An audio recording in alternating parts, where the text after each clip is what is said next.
Shemai, I'm KM James, I'm a romance author, and in this short video we're going to be looking at how to develop deep characters. Now we all love characters that feel real, ones that we get attached to, we root for them, and we remember them long after we finish the book.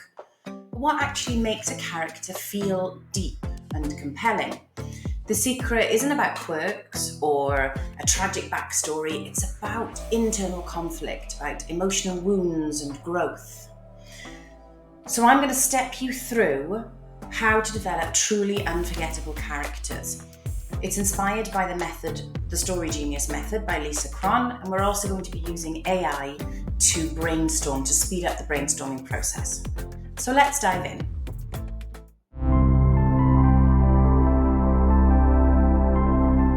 A character isn't just their name and their appearance, they're shaped by their past. The three core pieces of a character's emotional depth are their desire, what they consciously want, their emotional wound, what they've experienced that still affects them, and their misbelief, how their wound has warped their perspective. Our experiences shape us. If a character was abandoned as a child, they might develop a fear of getting close to people. Maybe they always expect to be left behind. AI can be a great tool for brainstorming emotional wounds. Let's have a look at an example. So in ChatGPT, I put in the prompt, what emotional wounds can a character have after being abandoned as a child? It came up with loads of them. I've just copied the top 5 here for you to see. Now from these, I chose the one that spoke to me the most, that inspired me. But these on their own aren't enough to define an emotional wound. We need to go deeper. So the one I chose was a core belief that people always leave. I must then, as a writer, refine it and be more specific. I came up with, at 6 years old, he stood at the orphanage gate, gripping the bars, watching his mother walk away without looking back. Every promise of I'll come back for you became a lie. Every new face, another temporary fixture. Now he doesn't beg people to stay, he expects them to go. So that now is a lot more raw and it's personal. We know exactly where this wound has come from.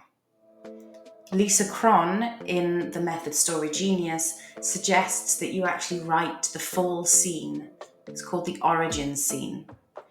And that, I recommend it too. It is really helpful for getting down to the crux of that wound, the depth of it, and how it shaped your character in that moment, because that is going to echo through everything that you do in your story later.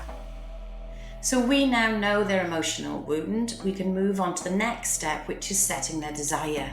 Now, a desire is all about what they want, but you need to go deeper than that. You need to look at why they want it. Now, one character might think to themselves, I want love because it's nice to be loved. Well, there's not much of a why going on there. It's a very flat character. There's not much growth to be done there. It's just nice. Whereas if we look back at our character from the emotional wound of being abandoned as a 6-year-old by their mother at the gates of the orphanage, you've then got a character that might think, I want love because I've never had it, but I'm afraid they'll leave the moment I rely on them. You've now got their why, they've never been loved, and you also now have their fear that they're going to leave the moment that they rely on them. And that comes directly from their emotional wound. So that is a much deeper character, and the question of what's the key difference between this flat character and the deep character, it's internal conflict. You can see that in the flat character there isn't going to be much conflict going on inside there.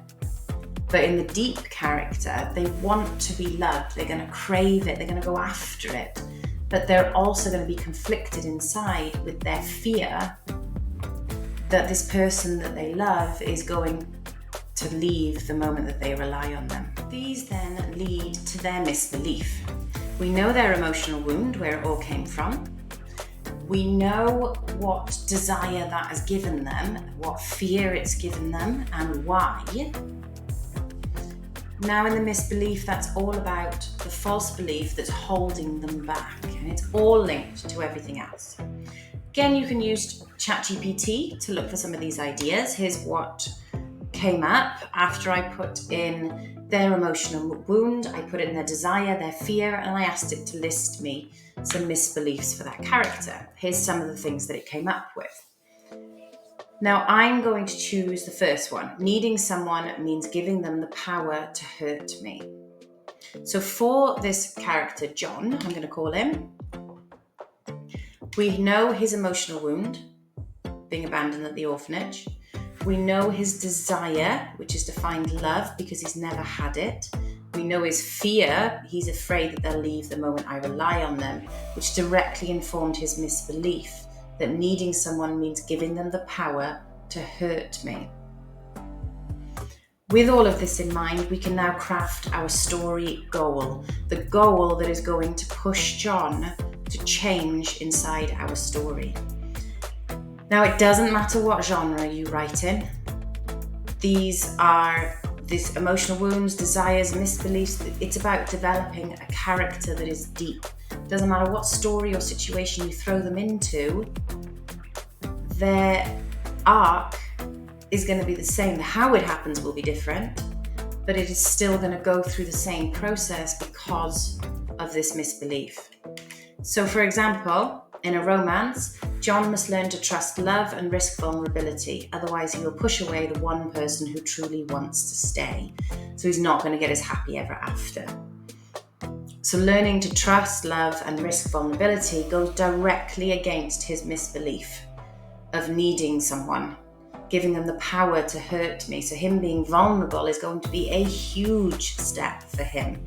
And that can drive the entire story to get from feeling like he can't risk relying on somebody and needing somebody all the way to the end where he has to be vulnerable and trust love. That's a really good arc that's going to drive your whole story. We could look at a fantasy novel. John must open his heart to his unlikely ally, otherwise he will face his greatest battle alone and doom the kingdom. Very high stakes in that one. But opening his heart to an unlikely ally, this could be somebody from the orphanage years ago. Somebody who knows him, knows his past, knows his vulnerabilities.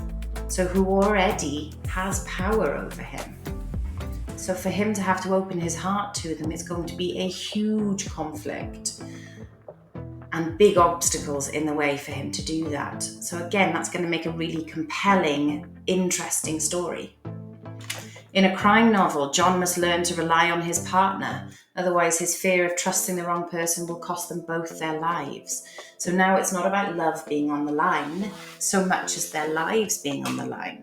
Relying on somebody else, being able to trust them in order to save his own life and theirs. Again, huge conflict, very difficult for someone like John to do. Sci-fi novel.